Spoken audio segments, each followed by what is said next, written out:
오늘 우리에게 주시는 하나님 말씀은 시편 146편 1절부터 10절까지입니다. 시편 146편 1절부터 10절입니다.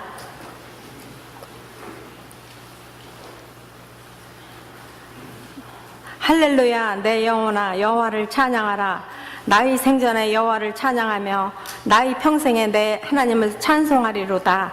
기인들을 의지하지 말며 도림이 없는 인생도 의지하지 말지니 그의 호흡이 끊어지면 흙으로 돌아가서 그날에 그의 생각이 소멸하리로다. 야곱의 하나님을 자기의 도움으로 삼으며 여호와 자기 하나님에게 자기의 소망을 자는 복이 있도다.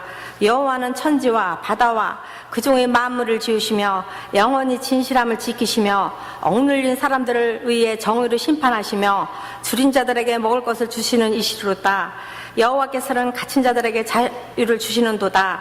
여호와께서 맹인들의 눈을 여시며 여호와께서 비굴한 자들을 일으키시며 여호와께서 의인들을 사랑하시며 여호와께서 나그네들을 보호하시며 고아와 과부를 붙드시고 악인들의 길은 굳게 하시는도다. 시온아, 여호와는 영원히 다스리시고 네 하나님은 대대로 통치하시리로다.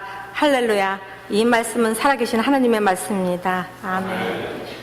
저희들은 지금 살아계신 하나님 알아가기라고 하는 제목으로 말씀을 나누고 있습니다. 신앙생활을 오래 해도 하나님에 대해서는 많이 듣습니다. 아니면 교회 생활을 어떻게 할지, 경건 생활을 어떻게 해야 될지에 대해서는 듣습니다. 그러나 하나님이 정작 누구신지에 대해서는 관심도 별로 없을 때가 있습니다. 하나님과 인격적인 만남이 없을 때가 많이 있습니다. 그러므로 저희들이 하나님의 그 본성 되신 그분이 누구이신가, 그분이 저희에게 바라는 것이 무엇인가, 성경에 나타난 것을 알아가고 있습니다. 오늘 말씀은 하나님의 의, 정의로우신 하나님에 대한 말씀을 나누도록 하겠습니다. 혹자는 이 정의라고 하는 말이 한국 사회에 군부 독재가 오래되어서 젊은 이들이 벌써 오래된 얘기죠. 20, 30년 전 얘기죠. 정의를 외치며 독재 타도를 외쳤던 그 시대를 생각하며 이 정의란 단어를 그러한 시대적인 문화적인 배경하에서 이해하고 이 정의라는 말이 교회 안에서 이야기되는 것이 이거 좀 안 맞지 않는가라는 생각을 가질 때가 참 있습니다. 그런데 이러한 문화적인 유산을, 문화적인 배경을 우리가 좀 뒤로 하고요. 정의로운 하나님이라는 것은 한국 그러한 배경, 그러한 것과는 전혀 그 이전에, 훨씬 이전에 있었던 하나님의 본질되는 모습을 묘사하긴 단어였었습니다. 그 단어를 보며 그 깊숙이 우리 가운데에서 그 정의로우신 하나님의 의를 섬기는 자들이 무엇을 해야 할까, 하나님과 어떻게 관계를 맺어야 될까 생각하는 시간이 되기를 원합니다. 먼저 저희들이 무엇이 정의인가 한번 생각해 보고자 합니다. 여러분들 이스라엘과 팔레스타인 그 문제를 어디까지 팔로우를 하셨습니까?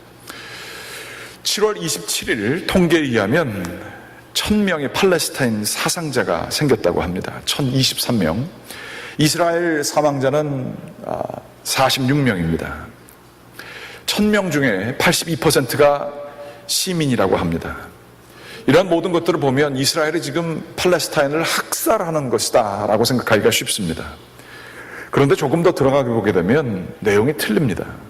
1024명이라고 하는 통계 자체가 팔레스타인 보건기구에 의해서 마련된 통계이고 그 중에서 82%가 시민의 희생 숫자라고 하는 그 통계도 이 보건기구에서 나온 얘기인데 이 보건기구를 장악하고 있는 사람들이 하마스라고 하는 얘기입니다. 이스라엘 사람들은 얘기하기를 자기네들은 군사들을 주로 죽였는데 450명 하마스 사람들을 죽였다라고 통계를 낸다고 합니다.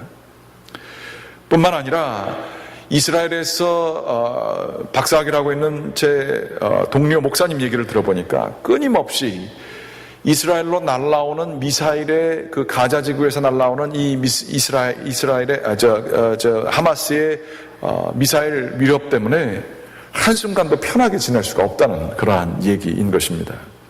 특별히 이스라엘 사람들도 그러면 다 같이 하마스를 욕하면서 이 전쟁에 동참하고 다 그것을 지지하는 것인가? 그렇지 않습니다. 지금 가자 지역 바로 그 전쟁이 일어나는 그 접경 부분에서는 수천 명의 이스라엘 사람들이 지금 데모를 하고 있습니다.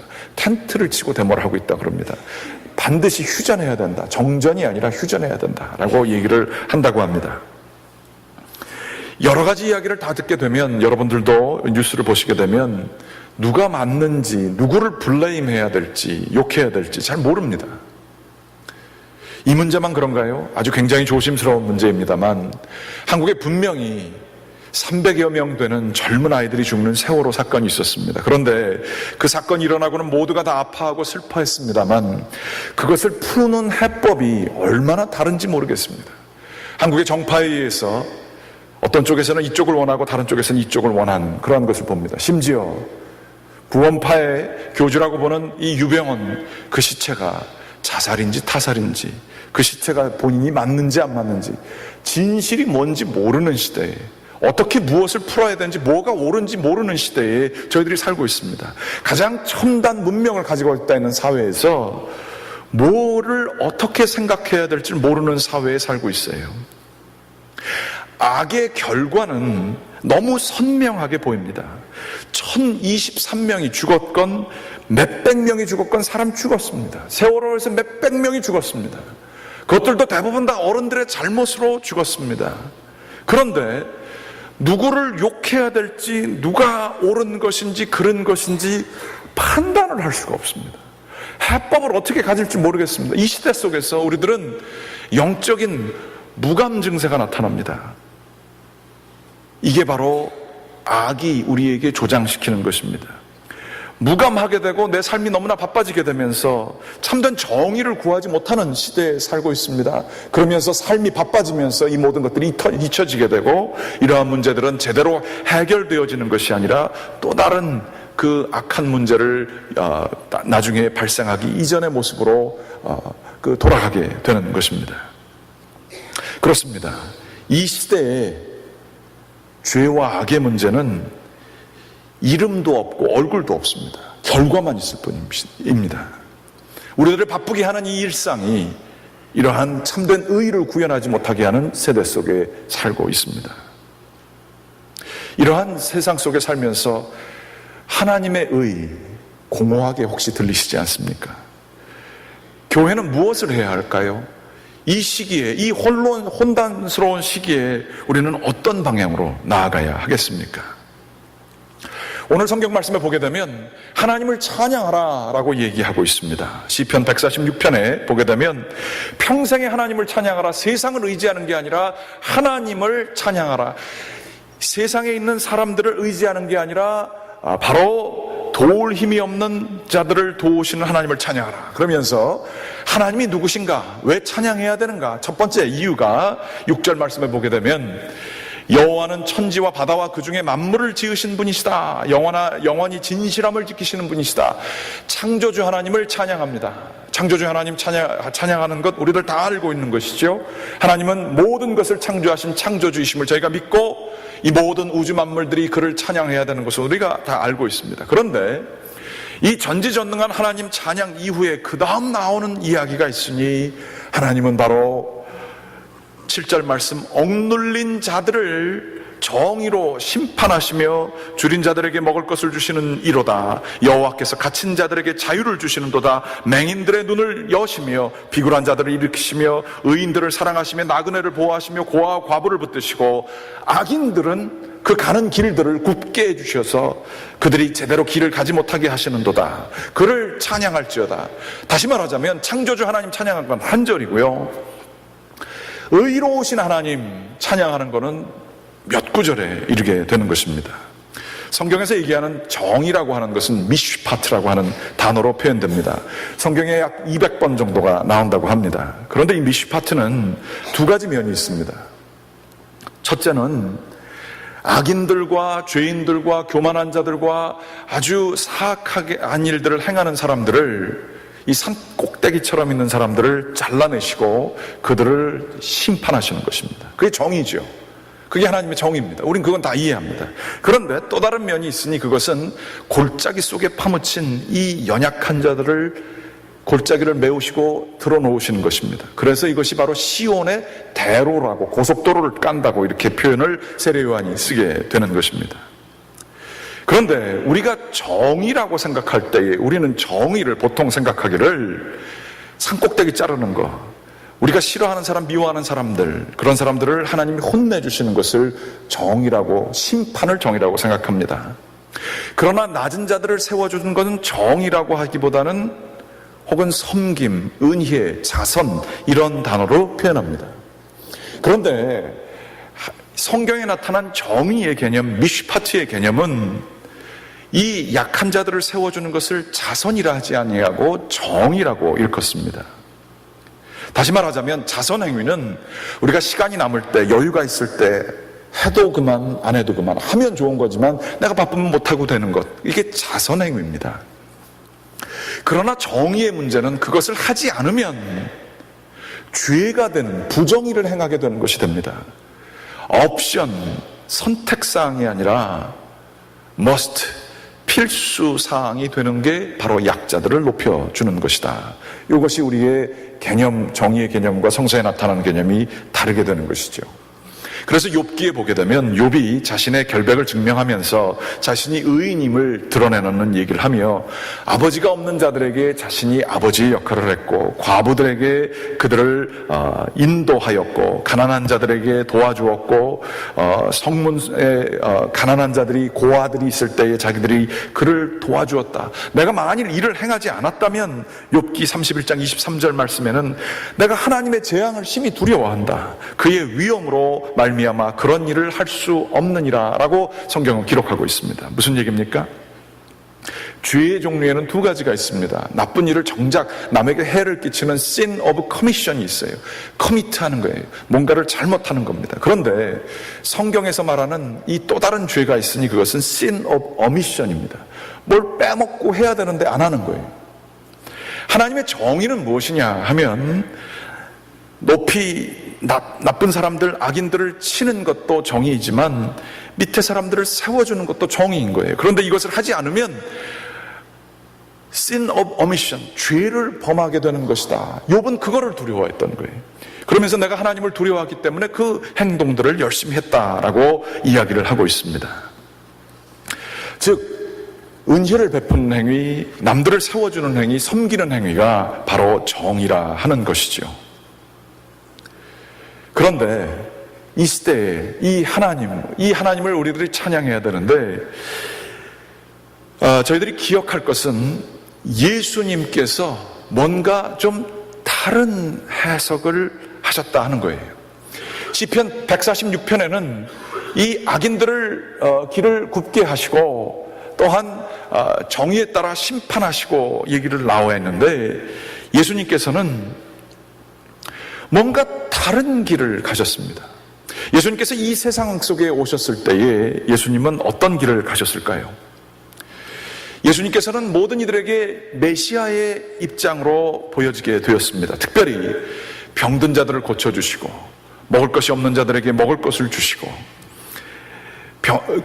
가난한 자들에게 정말로 그들을 위로해 주시고 하시면서 그 놀라운 일들을 행하셨습니다. 많은 사람들이 이렇게 정의, 낮은 자를 세워주시는 예수님을 보고 이게 바로 하나님의 의를 이루실 메시아구나. 이제 참된 의가 이루어지는 참된 바른 통치가 이르는 그 메시아 왕국이 도착하겠구나 생각을 했습니다. 그래서 사람들이 예수님을 호산나 하면서 영접했던 거예요. 예수님이 드디어 그 정권을 잡은 자들을 혼내주시러 예루살렘으로 가시는구나 사람들이 생각했습니다. 그래서 그 예수님께서 예루살렘으로 들어가실 때에 드디어 정의의 심판이 이루어지겠구나. 이 낮은 자를 세우신 분이 위에 있는 분들을 자르지 않겠는가라고 생각을 했던 것이죠. 그런데 가는 길에서부터 조금 이상했습니다. 로마 제국 그 정권을 잡고 있는 사람들을 혼내주셔야 되는데 그들과 부딪히시기보다는 이 사회를 정신적으로 영적으로 말씀을 열심히 지킴으로 말미암아 문화적인 독립을 이루어야 된다라고 하는 개혁운동이 있었어요. 대제사장들을 믿을 거 못 된다. 종교인들을 믿을 거 못 된다. 이 평신도들인 말씀을 열심히 지키는 사람들이 사회를 말씀을 열심히 지킴으로 바른 것을 보여주는 그러한 사회를 이루어야 된다. 이게 바리새인들이었어요. 그래서 이런 의인들과 예수님이 부딪히는 거예요. 회칠한 무덤이라고 그러시고 정작 의를 행할 사람들을 부딪히는 거예요. 뿐만 아니라 예루살렘에 들어가셔서 성전을 숙청하시면서 제사장들하고 부딪혔어요. 그래서 바리새인과 대제사장들은 절대 친할 사람들이 아닌데 예수님이 두 군데다 다 욕을 하시니까 둘이서 팀을 이뤄가지고 예수님을 욕하게 되는 거예요. 심지어 나중에는 본디오 빌라도를 통해서 로마 제국까지 이 제사장들과 바리새인의 그 음모에 의해서 이 절대 같이 하나가 될 수 없는 이 세 팀이 예수님을 욕하게 하셨습니다. 예수님이 지금 분쟁이 있고 뭐가 옳은지를 모르고 뭐가 악이고 어디를 욕해야 되는지 모르는 이 혼돈스러운 시대에 오신다 그러면 예수님이 어떻게 되실까? 제가 다른 건 모르겠는데 이 얘기를 이렇게 딱 보니까 예수님은 지금 이 세상에 오셔도 모든 힘 있는 사람들한테는 다 욕먹으시겠다, 그런 생각이 들더라고요. 주님의 길을 따르려면 적어도 욕을 좀 먹고 살아야 됩니다. 여기 칭찬만 받고 사시는 분들은 이거 예수님의 길을 따르신지 한번 좀 회개 좀 하시기 바랍니다. 예수님께서는 정의를 행하시는 분이셔야 되는데 정작 원하는 정의를 행하지 않아서 가룟 유다는 배반감을 느끼고 그를 팔아 넘기지 않았습니까? 정작 그 로마 군사들을 쳐서 그 칼로 망하게 해야 할 텐데, 그 무력으로 정권을 쟁취해야 할 텐데 예수님은 칼을 쓰는 자는 칼로 망한다 하시면서 심판을 하지 않으시는 겁니다. 그 내용은 예수님께서 하신 말씀에도 크게 차이가 나서 나오는 것을 볼 수가 있습니다. 예수님께서 누가복음 4장의 말씀에 보게 되면 사역을 시작하시기 전에 하신 말씀이었어서 이사야서 61장을 누가복음 4장 18절에서 보게 되면 읽으시고 자리에 앉으십니다. 이게 예수님의 취임 연설이라고도 하는데 그 누가복음 4장 18절서부터 20절 말씀에는 이렇게 쓰여져 있습니다. 17절 말씀서부터 같이 한번 읽어보실까요? 17절 누가복음 4장 17절서부터 20절 예수님의 취임 연설입니다. 같이 한번 읽어보겠습니다. 선지자 이사야의 글을 드리거늘 책을 펴서 어떻게 기록된 찾으시니 곧 주의 성령이 내게 임하셨사오니 이는 가난한 자에게 복음을 전하게 하시려고 내게 기름을 부으시고 나를 보내사 포로된 자에게 자유를, 눈먼 자에게 다시 보게 함을 전파하며 눌린 자를 자유롭게 하고 주의 은혜를 전파하게 하려 하심이라 하였더라. 책을 덮어 그 맡은 자에게 주시고 앉으시니 회당에 있는 자들이 다 주목하여 보더라. 아멘. 예수님께서 이사야서 61장 1절과 2절을 읽으시고 책을 다시 주시고 자리에 앉으셨어요. 그리고선 이 말씀을 이렇게 읽으셨는데 여기서 우리가 이사야서 61장에는 어떤 말씀이 쓰여졌나 한번 되돌아가 볼 필요가 있습니다. 한번 이사야서 61장 1절과 2절 말씀 한번 같이 한번 읽어보실까요? 주 여호와의 영이 내게 내리셨으니 이는 여호와께서 내게 기름을 부으사 가난한 자에게 아름다운 소식을 전하게 하려 하심이라.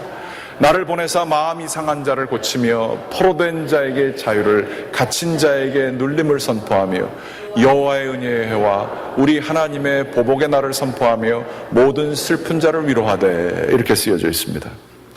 예수님께서 61장 1절을 다 읽으시고요 2절 전반부까지는 읽으셨어요. 여호와의 은혜의 해라, 거기까지는 읽으셨는데 예수님이 안 읽으신 구절이 있습니다.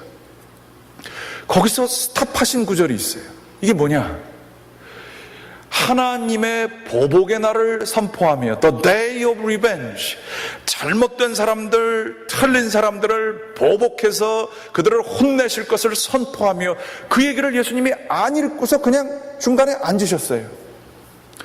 우리가 정의하면 나쁜 사람들을, 지금 그 기득권을 가지고 있고 나쁜 일들을 행하는 사람들을 혼을 내서 Justice is done, 정의가 이루어졌다, 그렇게 되는 그 정의의 엑기스를 읽지 않으신 거예요. 우리가 잘 모르는 정의의 다른 부분, 눌린 자, 이거 좋죠. 뭐 좋고 가난한 자 하는 거 좋죠. 그런 건 다 해야 되는 것이 자선 행위로 우리가 생각하는 일들은 쭉 읽으시고서는 정의의 엑기스는 얘기 안 하신 거예요. 왜 그러셨을까요? 예수님이 사람들 눈치 보셔서 그랬을까요? 여러분은 아시지만 예수님은 절대 눈치 보시는 분이 아니라 사람들을 완전히 신경 거스르는 얘기 두렵지 않고 하셨던 분이십니다. 왜 이 이야기를 안 하셨을까요? 예수님의 해법은, 그리고 우리가 이 혼돈스러운 세상에서 살아가야 할 해법은 세상의 정의의 개념과는 다른 것임을 예수님이 보여주고 계시는 것입니다. 예수님은 눈에 보여지는 무엇이 옳고 그르느냐의 문제에 대해서 다 아셨지만 눈에 보여지는 것으로 옳고 그름을 따지는 것에 집착하지 않으셨습니다. 그거보다 더 깊은 면, 영적인 면을 보셨습니다. 혹자들은 이 정의에 대해서 눈에 보이는 것을 확실하게 해결해 주지 못하는 이러한 예수님의 이 빠뜨리는 일에 대해서 그래서 기독교가 능력이 없구나, 기독교가 기득권 세력하고 같이 협잡하는구나, 이렇게 생각할지 모르겠습니다. 너무 모든 것들을 영적으로 바꾸는구나 라고 생각하며 실질적인 능력은 없구나 라고 생각할지 모르겠습니다. 예수님 자신도 그렇게 해서 비판을 받으셨습니다. 가룟 유다에게 비판을 받을 뿐만 아니라 그 능력이 하늘로부터 내려오신 능력, 12 레기온 되는 수많은 군대들을 하나님께 딱 전화 한번 걸으면 내려올 수 있는 그런 군대가 내가 있지 않겠느냐라고 얘기를 하셨던 그 능력이 있으신 분이 그걸 쓰지 않으시고 십자가에서 낭비당하셨어요. 웨이스트 당하셨어요. 이게 무슨 정의예요? 교회에서는 그러므로 정의 얘기할 필요 없다라고 생각할지 모르겠습니다. 그러나 예수님의 그 하나님의 진실된 의의는 무엇일까요? 하나님은 옳고 그런 거 따지시지 않는 분인가요? 그렇지 않습니다.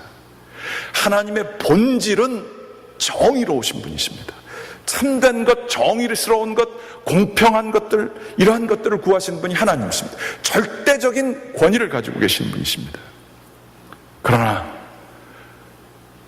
우리 하나님께서는 그 의의를 따지게 될 때에 산상수훈에서 보듯이 누군가를 죽이는 일만이 십계명에 쓰여져 있는데 그것만 얘기하는 게 아니라 내가 너희에게 새 계명을 주노라.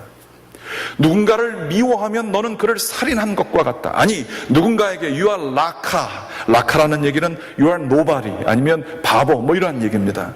그렇게 욕을 해도 너는 그 사람을 살인한 거다라고 얘기하십니다. 하나님의 정의의 개념은 그 정도까지 높습니다. 예수님이 산상수훈에서 얘기하셨던 그 율법을 적용하게 되면 그 칼날에 맞지 않을 사람은 아무도 없습니다. 그렇게 정의의 개념이 높으신 하나님이신데 왜 보복의 날을 선포하는 것을 얘기 안 하셨을까요? 이 세상에 죄인은 하나도 없다는 것을 하나님께서는 아셨기 때문입니다.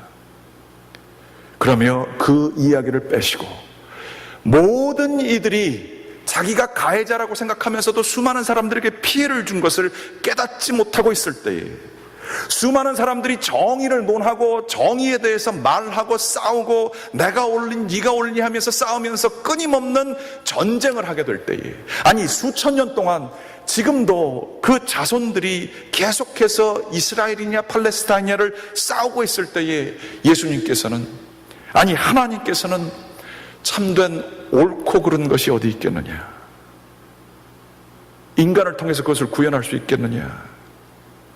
하나님은 참된 의를 십자가에서 자신이 그 죄의 값을 다 담당하심으로 이루신 분이 우리 하나님이신 것입니다. 하나님의 정의는 십자가 위에서 보여주는 거예요. 나의 죄, 심지어 나의 죄까지는 뭐 우리가 종교적으로 이해하지만 내가 싫어하는 저 사람, 그런데 그 사람이 죄진 것도 모르고 있어요. 아주 나쁜 사람인데 자기는 잘난 줄 알고 살고 있어요. 그 사람의 모르는 죄까지도 감당하신 예수 그리스도, 그게 바로 하나님의 정의의 해법이라 하는 것이지요. 그리고 예수 그리스도께서는 얘기하셨습니다. 누구든지 정죄하지 말라, 심판하지 말라. 그리고 얘기하신 것은 바로 모든 이들을 또 다른 정의의 개념 살려주시는 것에 집중하셨던 것을 볼 수 있습니다.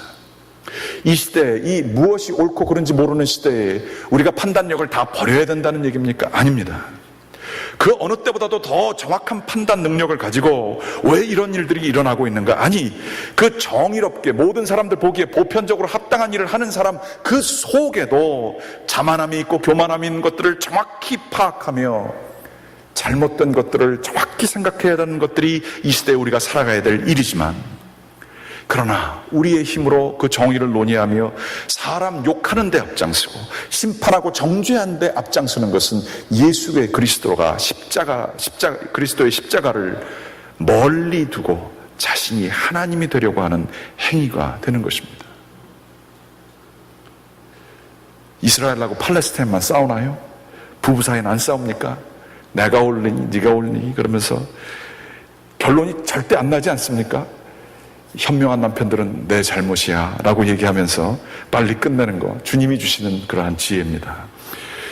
이럴 때는 좀 아멘 좀 하시면 좀 좋겠습니다. 서로 옳은 거를 따져가지고는 의의가 안 일어나더라고요. 그런데 서로 섬기게 되면 우리가 모르는 의의가 생기더라고요. 예수님의 해법입니다. 이 시대에 무엇이 옳고 그른지를 모르는 시대에 우리들이 뭐 해야 될까요? 앉아가지고 누가 옳네 그러네 끝까지 싸우며 그거 해야 될까요? 기독교인들이 해야 될 것은 순종하는 자세로, 겸손한 자세로 남들을 섬기는 것입니다. 그게 바로 정의를 행하는 길이고 하나님을 예배하는 길입니다. 내가 옳다고 큰 얘기를 하면서 남들을 막 설득해서 강요해서 주님 앞으로 데려오려고 하는 이 모든 것들이 잘못하게 되면 주님을 욕배할 수 있어요.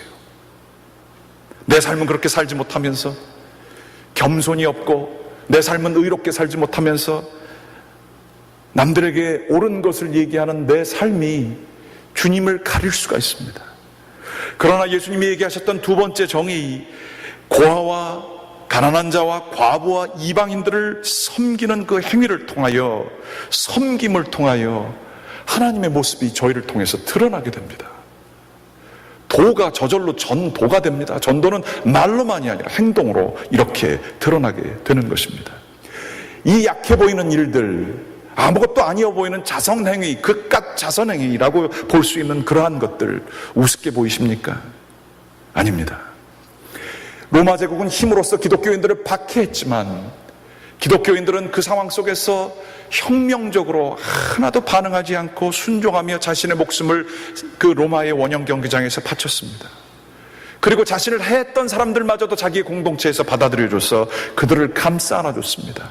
많은 사람들을 돌보아줬습니다. 많은 사람들에게 섬김을 우리가 생각할 수 있는 자선행위가 아니라 그 이상의 것들을 아주 레디컬하게 행해줬습니다. 놀라운 것은 기독교의 이 섬김 행위가 로마 제국을 300년 안에 삼켜버렸다 하는 것입니다. 요즘의 교회가 정의 어떤 것을 선포할 것인가? 그것은 바로 섬김의 행위를 통해서 선포해야 할 것입니다. 요즘의 교회가 능력을 잃어갑니다. 요즘의 교회가 마치 바닥에 떨어진 소금과 같은 입장에 처하게 됩니다. 교회 안에 정말로 힘의 논리, 제국의 논리가 지배할 때가 너무나 많은 것입니다. 이때에 교회들은 무엇을 해야 합니까? 어떻게 해서 정말로 참된 하나님의 의를 선포하며 절대적인 주님의 권위를 가지고 이 세상 속에서 빛과 같이 빛날 수 있겠습니까? 그것은 바로 주님이 얘기하신 두 번째 정의, 섬기는 행위를 통해서 드러날 것입니다. 한국에 1912년에 뉴욕에서 한국으로 온 간호사 출신의 독신 선교사가 있었습니다. 엘리제 쉐핑이라고 하는 여자 선교사인데 독신이었습니다. 우리가 다 알고 있는 대한간호사협회를 그가 창립했으며 세브란스 의과대학 간호학과를 그분이 세우셨습니다. 그런데 이분이 오셔서 지병을 얻으셔서 그런 것들을 다 세우시고는 학생들에게 강의를 할 수 없게 되자 전라남도 광주 지역으로 가시게 되었습니다. 그 당시에 독신 선교사들이 가족이 있는 사람들은 수도권에 있었지만 독신 선교사들은 이렇게 지방으로 가서 사람들을 섬기는 일들이 많았다고 합니다. 그러면서 그 지방에서 무엇을 하였냐 하면 바로 갈 데가 없는 여인들과 갈 데가 없는 그 고아들을 공동체를 이루어서 먹여주고 살려주는 일을 하셨습니다. 이분은 원래 독일에서 태어났는데 뉴욕으로 와서 간호학교를 마쳤습니다. 복음주의자의 목회자의 감동을 받고 여자 신학교에 갔고요. 거기서 한국의 이야기를 듣고 이쪽으로 오게 됐습니다. 독일어에서 영어를 배웠던 실력이 있어서 한국말도 쉽게 어학을 잘하셔서 배우셔서 그 누구보다도 한국말을 잘하셨던 분이셨습니다. 그런데 이분이 1944년도에 소천하셨습니다. 이유가 뭔지 아십니까? 병명은 극심한 영양결핍이었습니다. 선교사가요.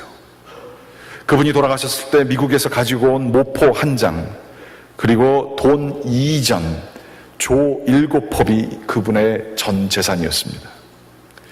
그런데 그분이 죽으시고 난 다음에 유품을 정리하는데 써놓은 글이 하나가 있었습니다.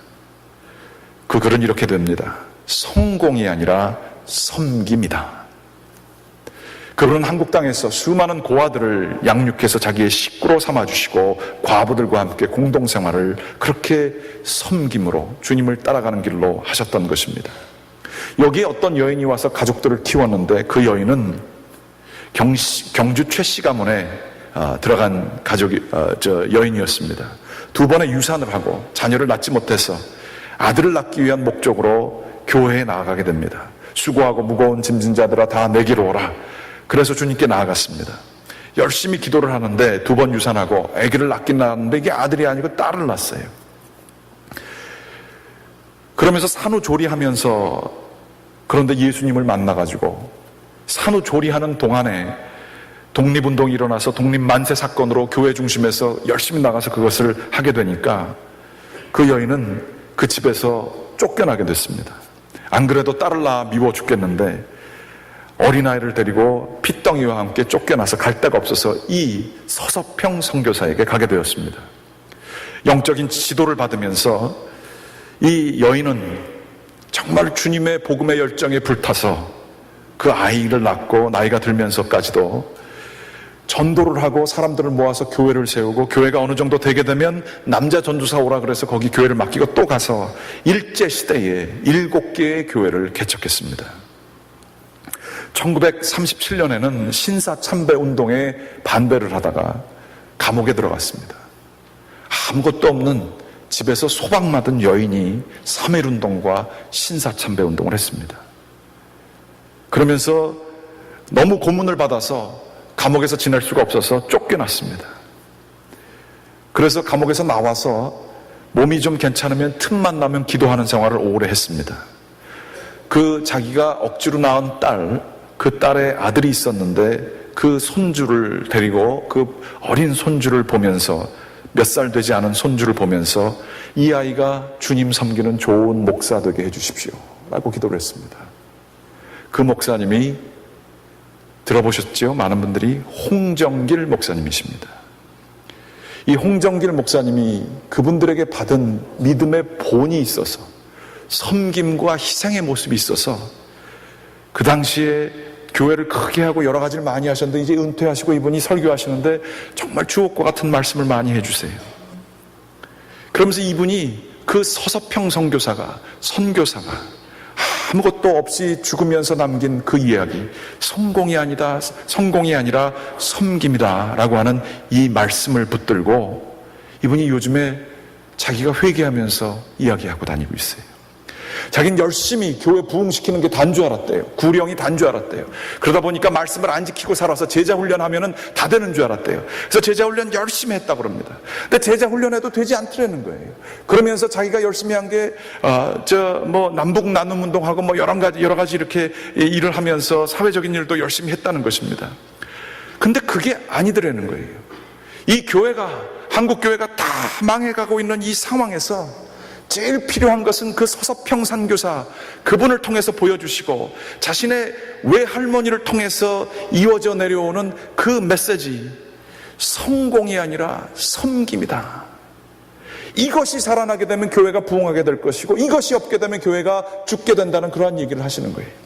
섬김이 있고 희생이 있는 교회, 그 교회 가운데에는 하나님께서 역사하셔서 하나님의 놀라우신 하나님의 의의 모습, 거룩한 모습, 빛된 모습이 드러날 것이고 그것이 없는 성공만 추구하는 교회들 가운데는 거룩한 모습이 하나도 발견할 것이 없게 될 것이다. 이분은 예언자와 같은 말씀을 하고 계시는 것입니다. 여러분은 어떤 정의를 위해서 수고하고 계십니까? 혹시 먹고 사는 게 우리의 전부의 목적입니까?